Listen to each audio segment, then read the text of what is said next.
Hello guys, magandang hapon guys. Welcome to my channel. My name is Tito guys, TV Vlog. Ayan ang ating PVC. Ayan, dalawang PVC natin at may tubo tayo guys. Ayan ang ating mga skin. Ayan, magkakating sila guys ng tubo. Ilalagay dun sa pag-slab guys. Ayan ang kasama natin. Ayan, ipiprime muna yung mga tubo natin PVC para hindi makaabala sa ating paglalakad dito. Ayan ang ating PVC. Nilagay sa dulo kasi magkakating sila guys ng ating yan, tubo natin guys. Kakatingin.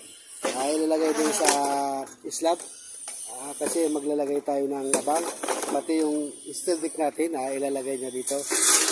Diyan tayo guys magpapatong sa steel deck ng pinuputo nila. Yan, kakatigil nila guys.